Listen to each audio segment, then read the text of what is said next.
Broad Street Review Podcast, Philly's online hub for arts, culture, and commentary, where art and ideas meet. I am your host, Darnell Radford. Today on the podcast, I meet with Briyana D. Clarel, co-curator of this season's DG Jam, a directors gathering. This year brings together Black directors to connect and collaborate in a one-day virtual event. Here is my interview with Briyana D. Clarel.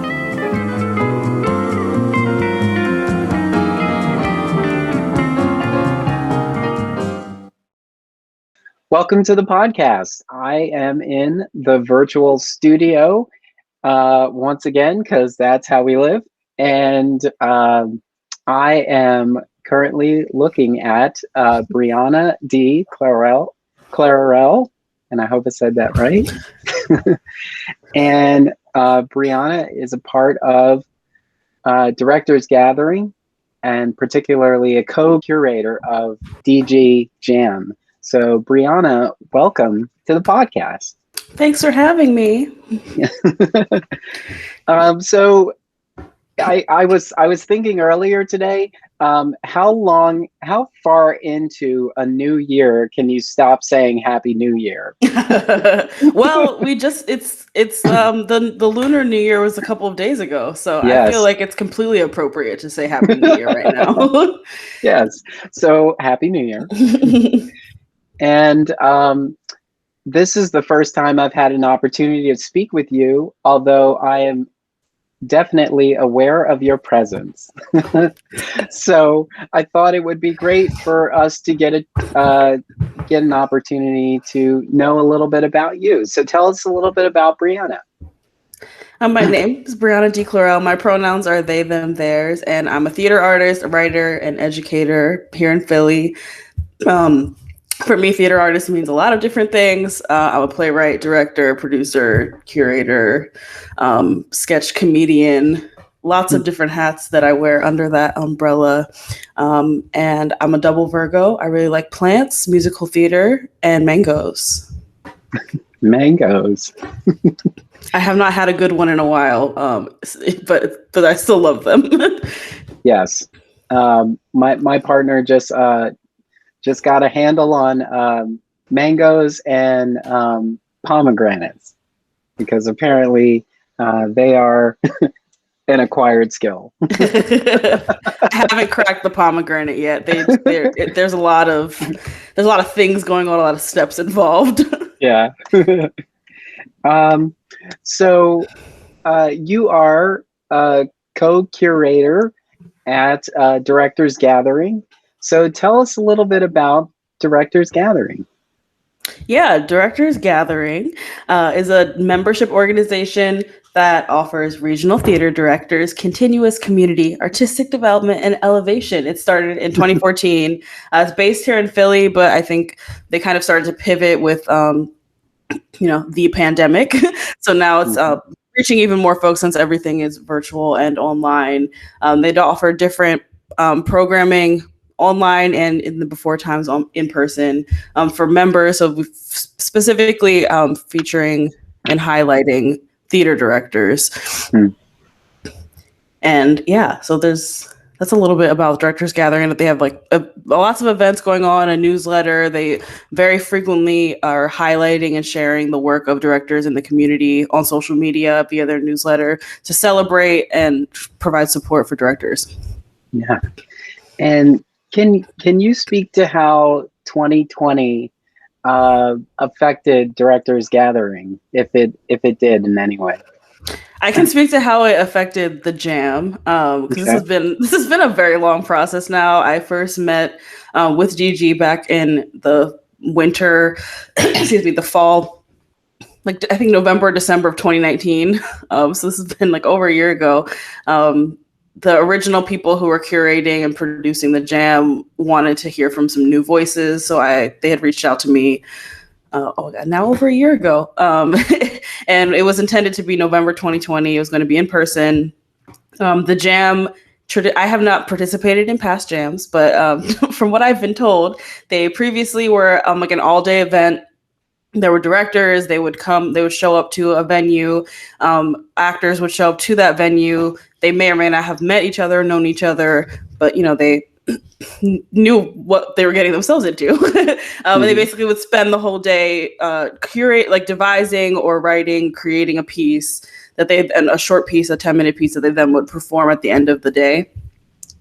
Similar to like a 24-hour theater type thing. And there usually was a theme, and there usually was a curatorial theme in terms of who was chosen. I believe they had like a people of color, directors of color specific jam, one for women. So there was some, curation around like who was participating and what are the topics that they're exploring. So that was what the intention was to do for the 2020 jam, with myself and Katrina Shope, who's the other co-curator. And then, I think the pandemic started, and when we started meeting after that, we were talking about what is it going to look like should we wait, first of all, because I think at this point I was convinced that we were going to be inside for years, but some people were more optimistic. So there was kind of the conversation of like, okay, do we wait? Do we push it off a year? Do we try to do this virtually? What do we do? Like, how is any of this going to happen? And so I think as we were having those conversations, the end of May, June arrived, uprisings across the country, specifically here in Philadelphia, was also just like a really fiery time, I feel like is the best way to put it. Things were on fire, literally. Talk about being on the national and global stage. Yes. We do carry this sort of title of first city because we have the firsts of so many things. It was kind of interesting to see throughout the news.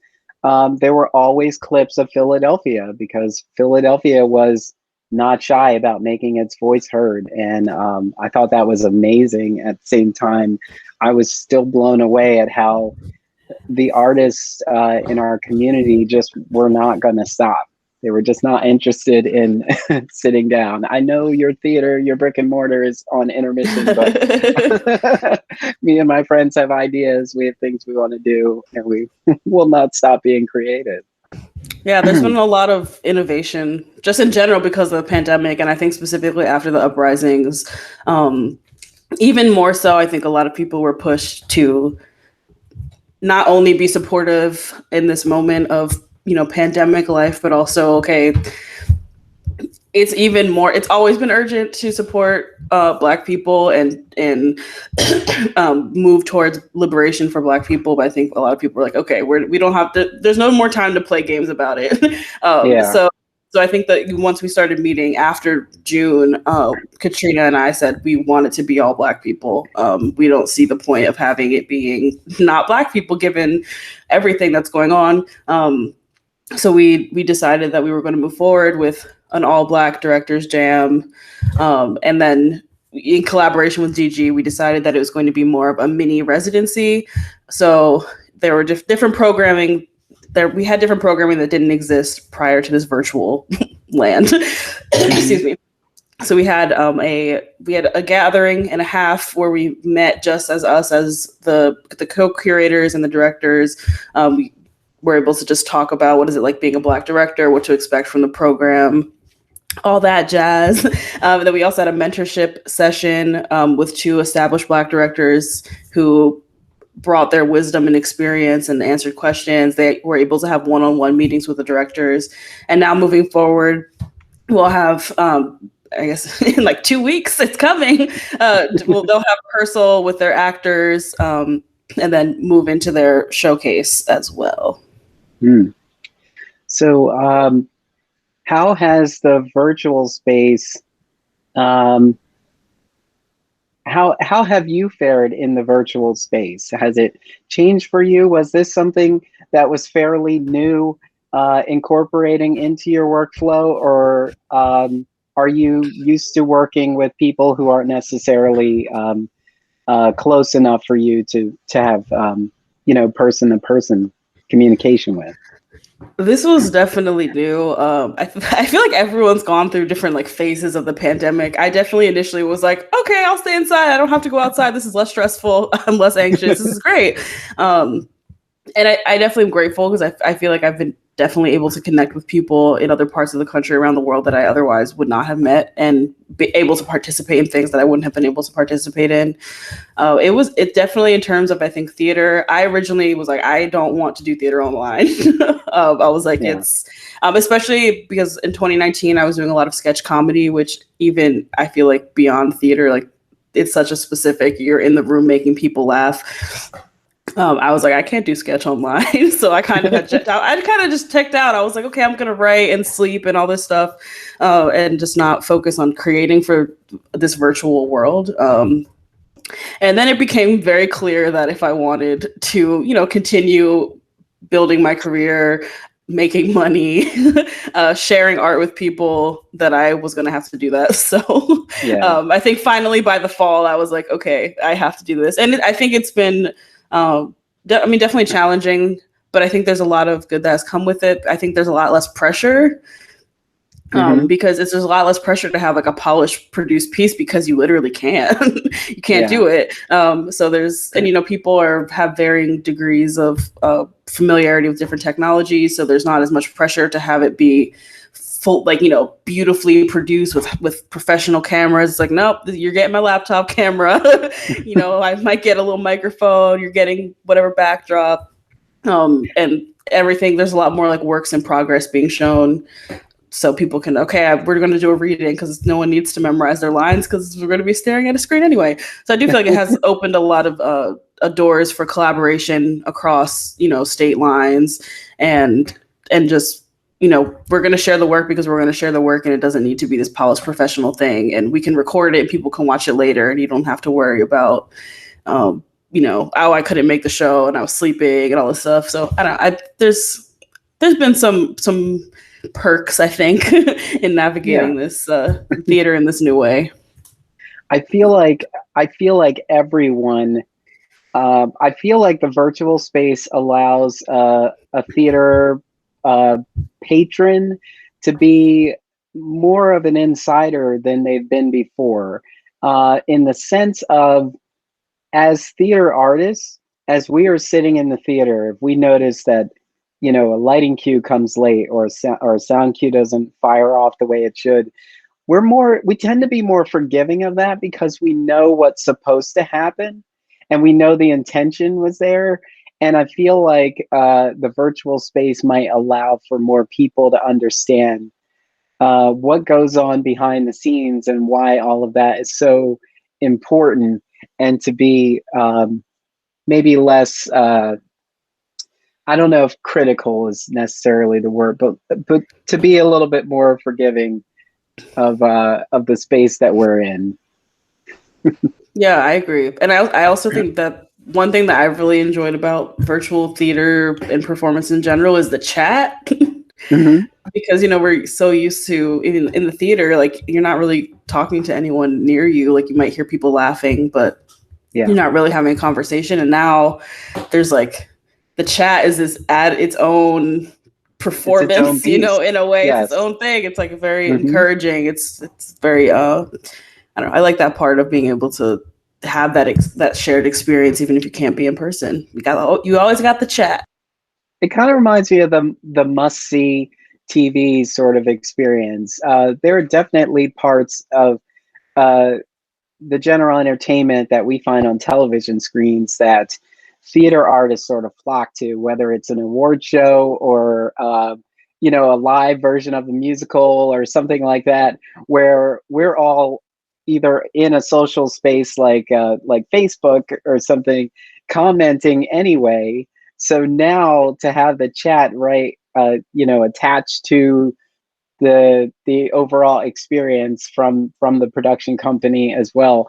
I think it is an element that it's going to be really hard to do without. And I think it will be really interesting to see what kind of models companies come up with. Like there's a standard ticket and there's a virtual ticket, which sort of has this plus to it, where you're kind of in this virtual space with everyone else who's in the virtual space, and now you have this ability to chat and chew gum and unwrap your candy and get up and grab a snack or all kinds of things. I think Yes. that there's a benefit there that we haven't quite.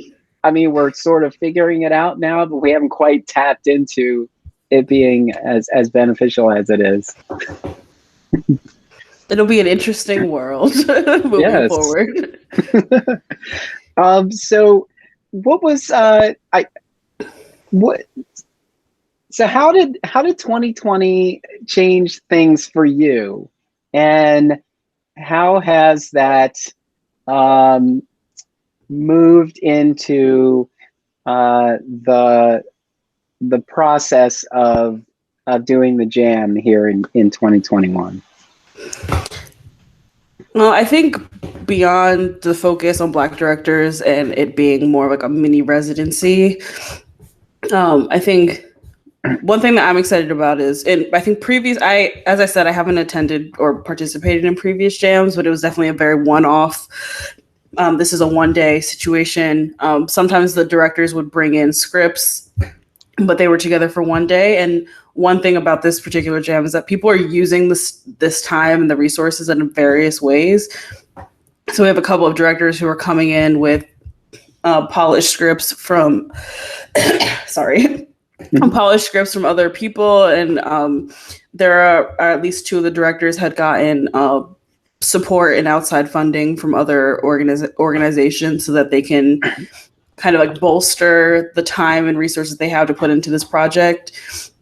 And of course, people are experimenting, with virtual theater. So there's this element of people just like, okay, I'm going to use this time to experiment with what does it look like to switch up the perspective that we're seeing theater from through the computer. What is it? How do we use Zoom features to have a certain aesthetic? Because excuse me, I'm talking fast and I'm coughing. It's not great because these theater makers, the directors that we have are working theater artists. So they are working in various capacities. They're directing shows with other organizations. They're teaching. They're creating solo work. They're writing screenplays. They're doing all these different things. And so this is kind of, in some ways, like a playground, a rehearsal space, a sandbox, a scratch pad for them to explore a lot of different, I think, like technologically exploring what is it going to look like moving forward, creating virtual theater. And that would not have happened without 2020. We would have been in person. It would have been one and done. I think it's going to be really exciting to see what projects people are coming up with for this. So how do you find these artists to make up the jam?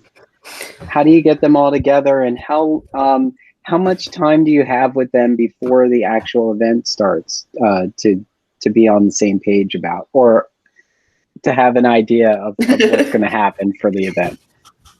So we put a call out. Katrina and I, the co-curator, we drew up some language about who we were looking for. We were looking for Black theater directors who lived in Philadelphia, the Philadelphia area. So that included kind of like South Jersey and the suburbs. So we put a call out, the application. We tried to make it, as simple as possible while also getting the information that we needed. DG, the other folks at DG made sure it was all over the internet. So we got submissions and applications, and we went through and picked people who we, thought would make a cohort that would work well together and also would benefit most from this experience. And so that's kind of how we got the people. And also there are so many Black theater artists in the Philadelphia area. There's so many. I feel like there's always people like, oh, we can't find anyone. And I was all just this about stuff. to say, it's been mind blowing. How was that a comment? How was that a comment that was ever uttered, that we just can't find the talent? It's almost like it's sort of a kind of like a slap in the face. You're almost saying, okay, so you're telling me that these 20 artists over here, you couldn't You didn't see them, Just or you ghosts. couldn't find them, or are you telling me that they're no good? They don't meet some kind of standard, and so why are they getting your attention now? They were not getting your attention before. Yeah, exactly. I feel like there's a lot of rhetorical questions that just come up. I just want you to sit with that for a minute. Yeah. Yep. Let that stew in your brain while these artists, blow you out of the water. Yeah, I'm looking at this list, and there is a part of me that is kind of blown away at seeing such a great list of artists. And I know most of these names from seeing them as a part of various productions throughout the city. But to have them all together must be amazing as well. Have you had any meetings with them leading up to this yet? And what has that sort of experience been like? Yeah, so we had one. We called them like gatherings. So we had 3 hours on 2 different days where it was just myself and Katrina, and then the 6 directors. And the first one was kind of just used to introduce, like, here's the program, here's what we're expecting, here's what the resources are that you're going to get, here's kind of a timeline. And then we kind of spent the rest of the time talking about what it is like being a Black director, being a Black director specifically in Philly, and introducing ourselves. So we have had, some time to just kind of like be in community with each other and just express what's going on, or what we've been experiencing. And then we had the mentorship session as well, where it was also a place where we were able to connect in addition to with the other established directors. And then other than that, we've been mostly communicating through email about logistics and all of that. And then they'll have rehearsal where Katrina and I will kind of, in real life, we would have been physically floating between rehearsal spaces, but we will be doing it via Zoom rooms this time. We'll kind of be virtually hanging out, but we definitely have been able to connect. And the Philly theater community is not huge, so there's definitely a lot of overlap in people having collaborated before and knowing each other and building new connections. So what is it like being a director of color in Philadelphia? What did you find? What did you find out? What were some of the commonalities and some differences that were expressed in those early conversations? I feel like it's not for me to like spill the tea and share things necessarily outside of that space. If you could generalize, but generally, and I mean, I can speak generally, just in general, how Black directors and Black theater makers are treated. And I think part of what was really interesting to me is we have all these different directors and they all have different backgrounds. So some of them are trained actors, some of them are playwrights and filmmakers, some of them are have strong devising backgrounds. So people are coming to this as directors as multi-hyphenates with very different artistic identities and the ways that they usually make work. And I think that's one thing that is not only true for Black directors, but is often limiting, I think, for Black directors or Black theater makers when we are expected to show up to opportunities with a resume that has to perfectly match whatever the opportunity is. Okay, if I'm saying I'm a director, I have to have 5,000 directing credits. I have to be directing professionally. I have to be doing all these things to be seen as valid. Whereas we're like, you directed a devising piece and you directed your film that you produced by yourself. Like those things are still directing, even if it's not. And these people as well, also these artists do have professional directing credits, but I also think it's really just like magical that people are able to exist as their fully multi-hyphenate selves in this space, because that's not always the case. But I mean, Black directors we are overlooked, ignored, people are racist, like that's like the usual thing. I think there's not, it's the usual. It's the usual. Institutions and individuals both reinforce racism and other forms of systematic oppression against Black directors. It's not anything new, and it does seem like the the term theater artist is kind of like the modern of all trades in a sense, and because often it's hard to, there's so many things that you're interested in that it's really hard to just walk into the room and say that you're a director, because if you tell them you're a director, then they won't consider you for any of the other opportunities. And so I always think it's kind of interesting where they used to say you're jack of all trades, master of none. Um, but but in general, there's so much value in wearing all of those hats, because you're walking into the room with a not so specific experience. And it just seems like that would be something that would be so much more inviting, instead of saying, I just got out of this, director's intensive, not to say that there's anything wrong with a director's intensive. Um, but if that's where all of your information comes from, it might be so specific. And how are you going to be open to see so many other possibilities if you don't come from all of these backgrounds and you don't have all of these hats in your bag that you can pull out whenever you need to? So it is interesting to hear that the artists that are making up the jam are coming from so many different areas, have those things that they can contribute. So I'll tell our listeners right now that if you go to directorsgathering.org/programs/directors-jam, you will find all this information where you can find out about each artist who is participating in the jam.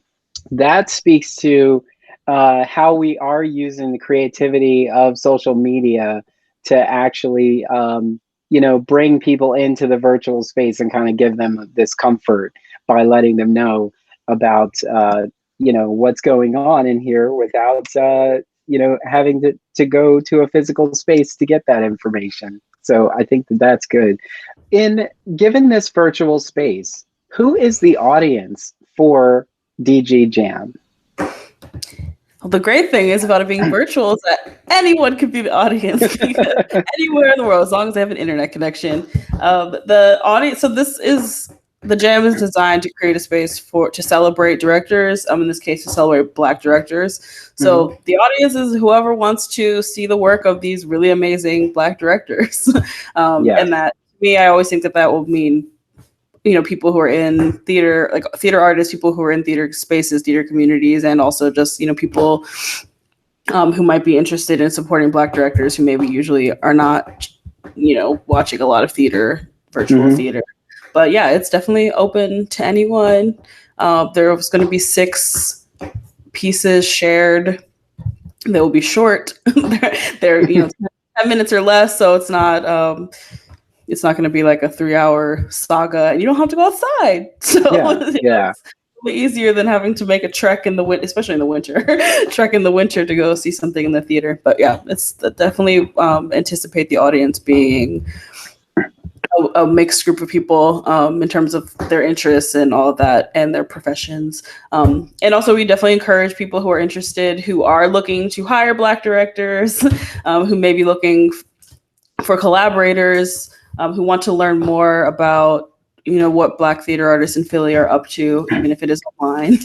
This would definitely be a great opportunity to do that, because it's not often that you get to see the work of multiple directors in a short amount of time.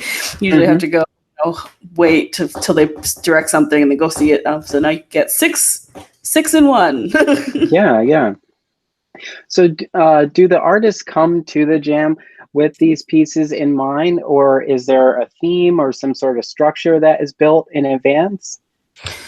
So for previous jams, there was a theme, but for this one, our theme was just, we're celebrating Black directors. So the content was completely up to them. In the past, there have been ingredients. So they would come up with ingredients and share them with the directors in advance and say, your piece has to have one reference to a plant, one cup and one line of a song. Yeah. I just made that up. But something like that. And so we decided not to do that this year just because it's a pandemic and life is hard. So there were literally no constraints in terms of, I mean, there's some constraints, but no constraints around, you have to include this or you can't include this.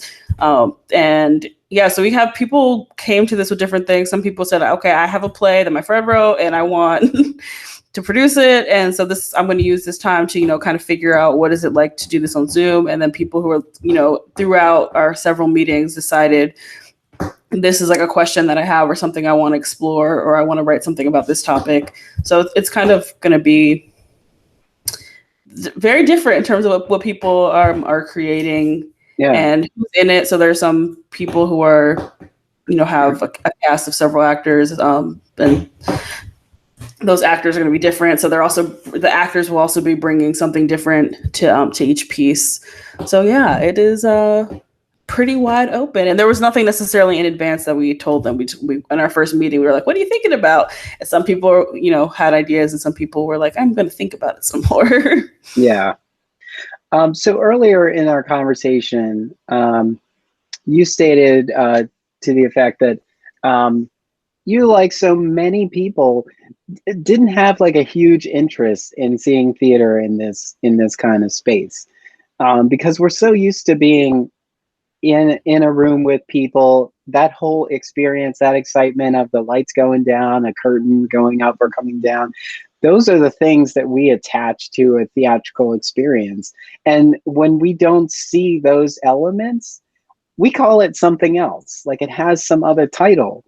Have you experienced throughout the past year, have you been able to experience any virtual theater that has either changed your mind or has sort of opened your mind to the possibilities of what could be done in this space? Yeah, I think initially it wasn't that I didn't want to watch virtual theater, is that I didn't want to make it. Yeah. I think it was and for me, I lost family members very early in the pandemic, so I kind of was just like, this isn't. Yeah, the I'm focus tired. is not here. I want to go lay in my bed. So I kind of was like, okay, I'm not like, I will pay attention to see what people are doing, but I personally am not going to put pressure on myself to create, to like, people are like loving the word pivot right now, but I didn't want to put pressure on myself to have to completely change what I had been creating, which, as I mentioned before, was largely sketch comedy, to put it online, because that was overwhelming to me. And I was already a little bit, I won't say like tech deficient, but I was like streaming, like I don't know how to do any of that. My computer's like 9 years old. But I definitely have seen, I think one of my first experiences of virtual performance were probably in the summer, around the same time I performed some comedy. I can't really call it like stand-up because I was sitting in my chair with a PowerPoint. I did some stand-up, and I also was in a nonfiction essay writing class and performed in a showcase. And I was like, okay, people are still really impacted by this. People are laughing through, people are laughing in the Zoom. People are crying in the Zoom. Yeah, people are like in the chat. And so I think after that, I was kind of like, okay, I feel like I can do this in some ways. There are ways that I personally can adapt. But I still was kind of like, I don't want to, I'm not ready to like step into this. And it's, I think also part of that, like, to be transparent, I think part of that is like, there's a pandemic going on, and we all should be getting relief payment to stay home and not do anything. And that's not the case. So, we have to balance, like, we're all balancing, like, okay, do we work? Like, do we not work? Do we pay rent? Do we not pay rent? How do I make sure that we're not getting sick?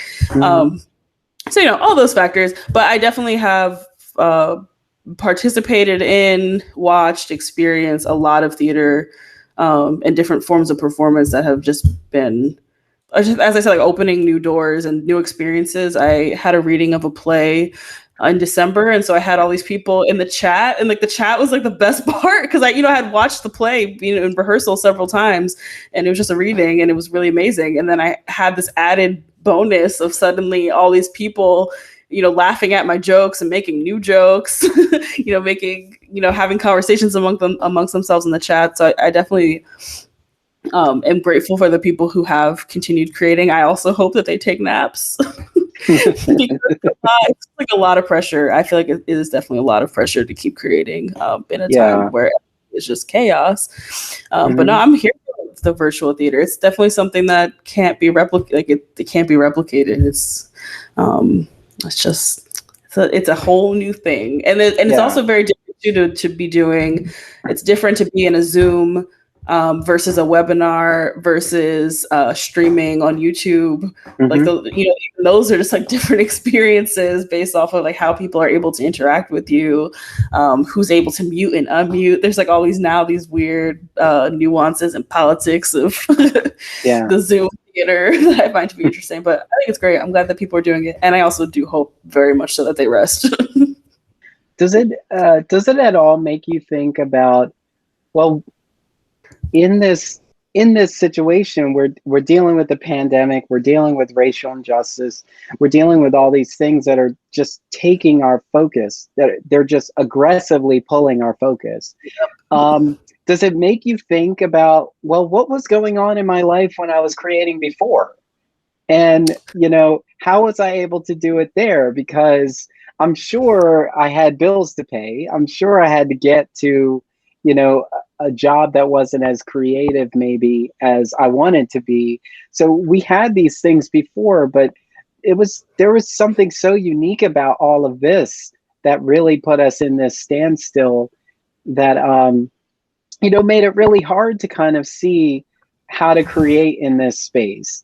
Like I was thinking about when I was younger, I wrote a lot of poetry.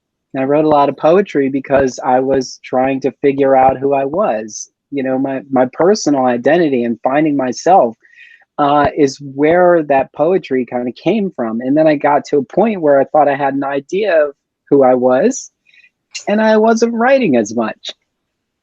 So sometimes some of the art comes from pain or struggle, and if you are struggling and you are dealing through some things, what's different about this that doesn't give us the space to create? Or do we have to live this in order to look back on it and then create from it? Oh, that's such a big question. I have thoughts. I have a lot of thoughts. I do think that it is really hard to. I have you can't see it here, and people listening definitely can't see it. But I have a whole bunch of journals. Like that bottom shelf is just all my journals from when I was like 8 years old. And I think that like writing for yourself is very different than creating for other people. Like I think I can, right now I can go write in my journal, and that's very different than, okay, I'm going to write a monologue and perform it for people. And I think that it's very hard to create while you're experiencing something that's traumatic, and something traumatic on so many different levels. Like I think capitalism is already traumatic. Living in the US is already traumatic for people who are marginalized, people who are Black, queer, trans, disabled, etc.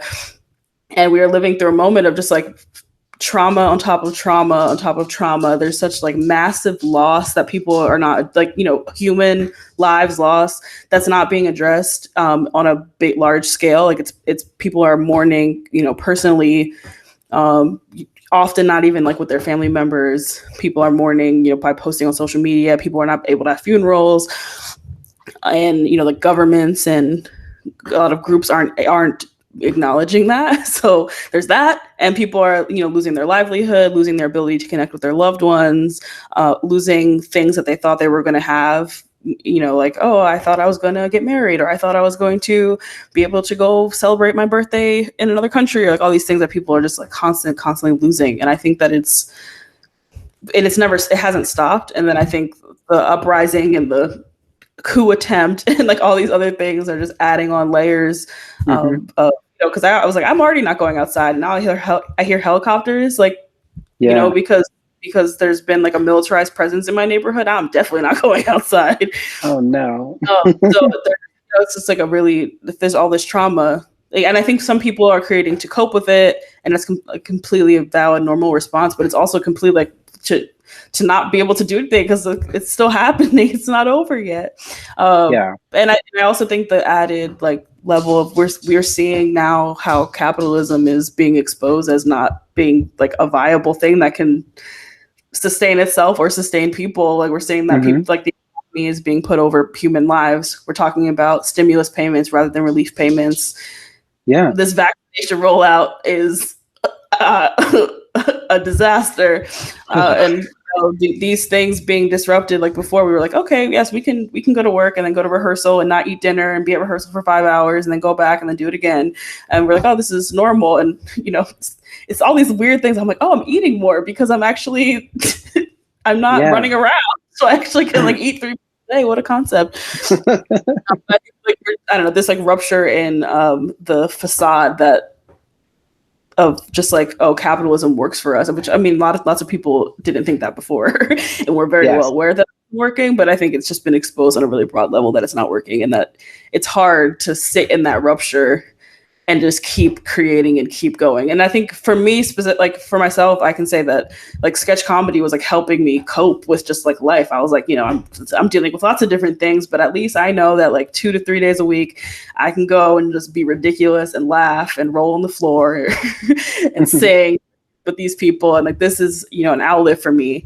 And that was a way for me to cope with, the stresses of our like racist capitalist society. And now it's kind of like, okay, everything's broken and I have to make sure that I don't go outside, even though, I miss outside.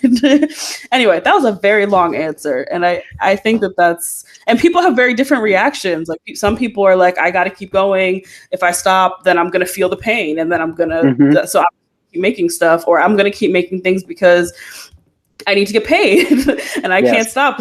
Stop, then I don't have a job anymore. Or and some people are like, I have no creativity left, I'm just gonna binge watch TV indefinitely. And like all of these there's no guide for how to survive a pandemic, coup, uprising, climate crisis. There's no guide for that. So people's reactions are like totally valid, and it totally makes sense that this isn't the same as like I wrote a solo show about my feelings and my trauma, and like this is not the same. This is not the same experience because I could still go outside then. Yes.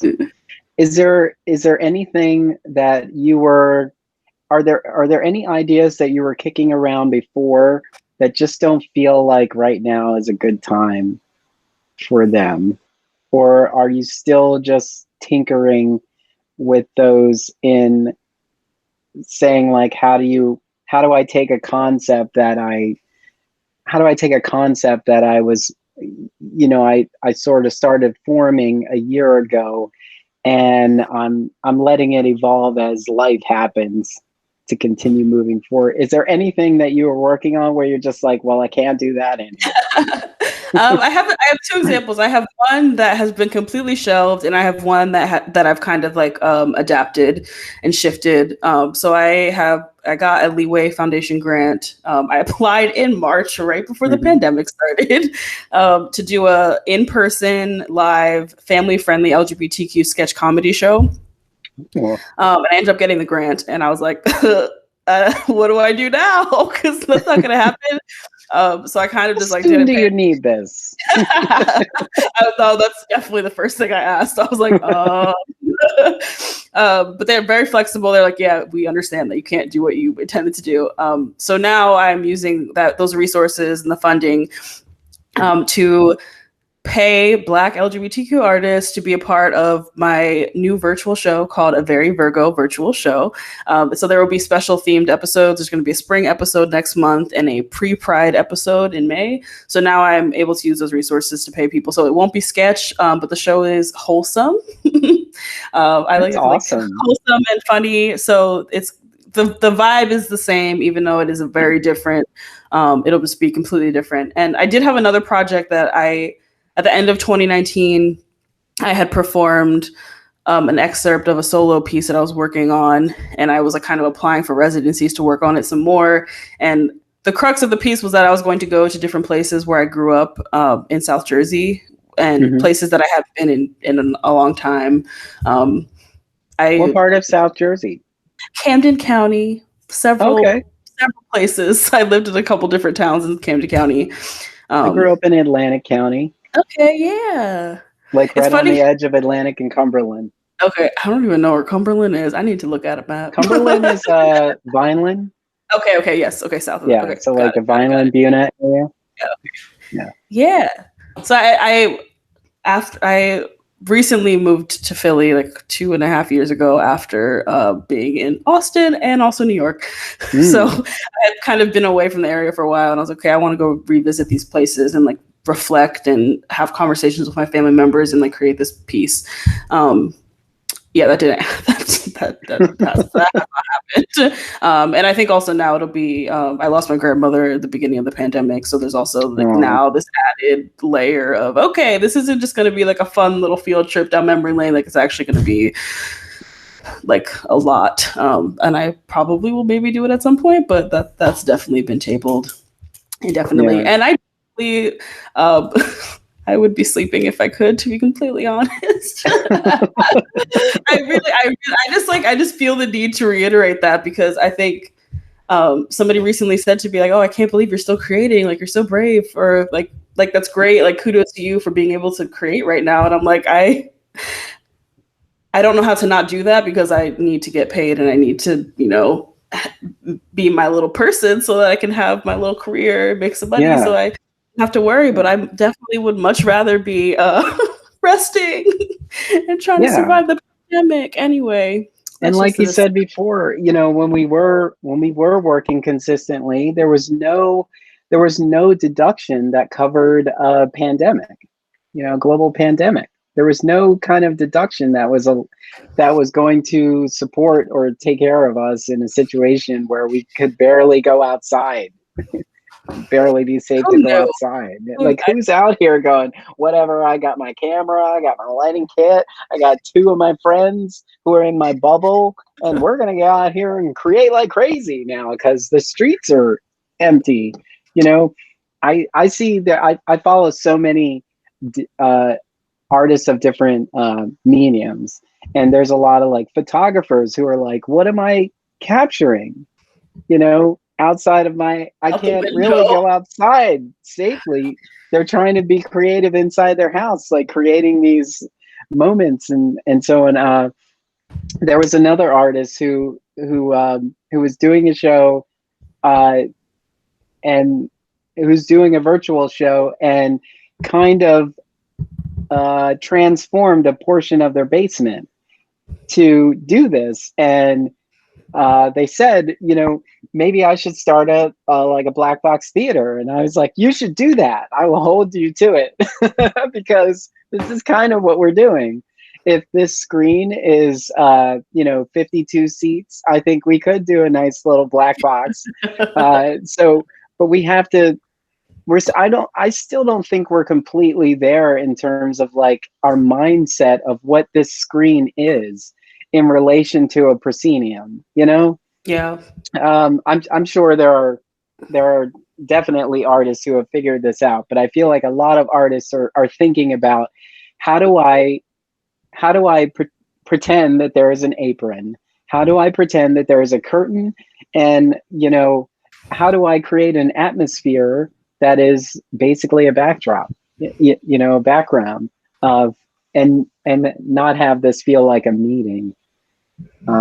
So yeah, I think it is going to be interesting as we go over. I really hope that once we get to a point where we're in spaces again, because we're such a communal industry, that we don't leave this too far behind. That we see that that there is some value in this, and that we find even better ways to present ourselves in this space as well.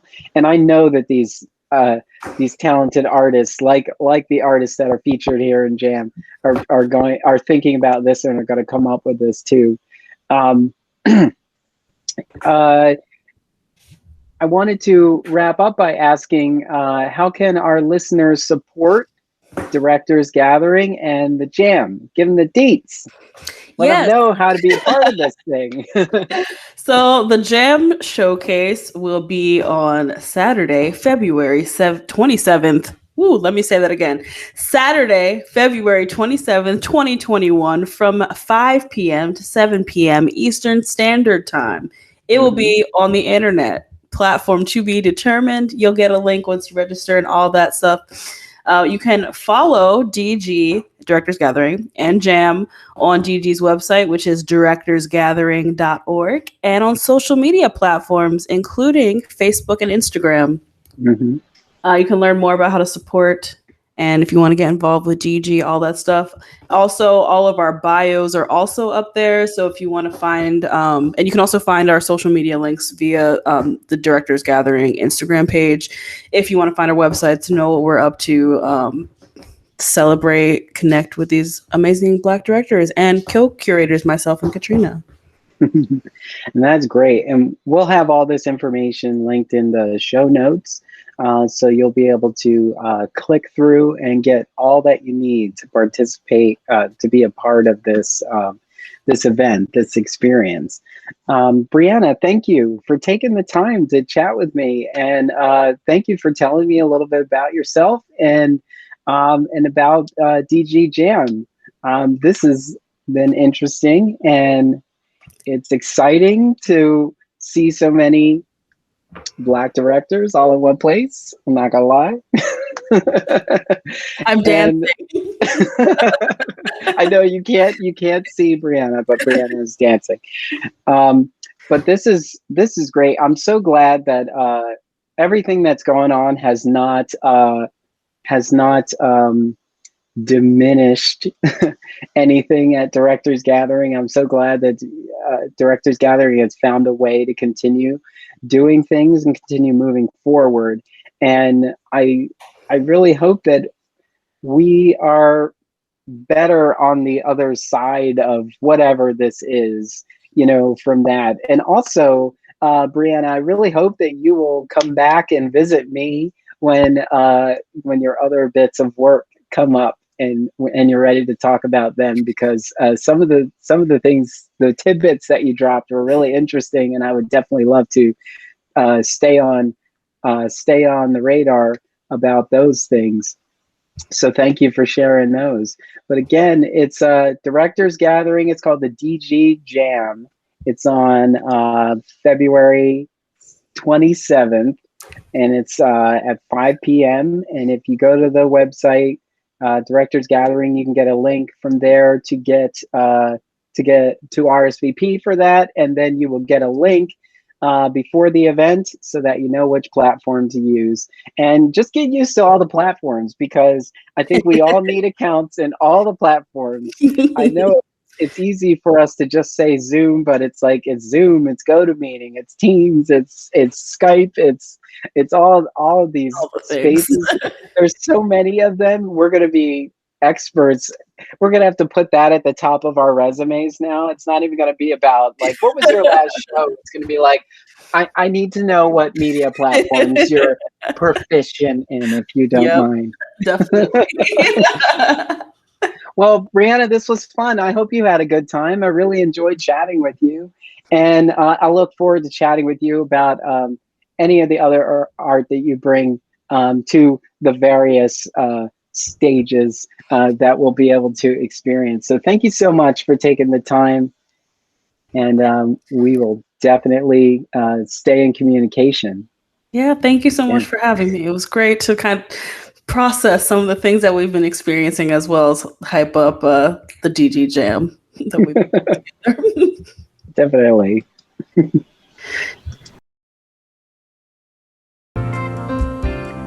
Head on over to our website at www.broadstreetreview.com and click Get Involved at the top. While you're there, help keep us running and click Contribute to find out how.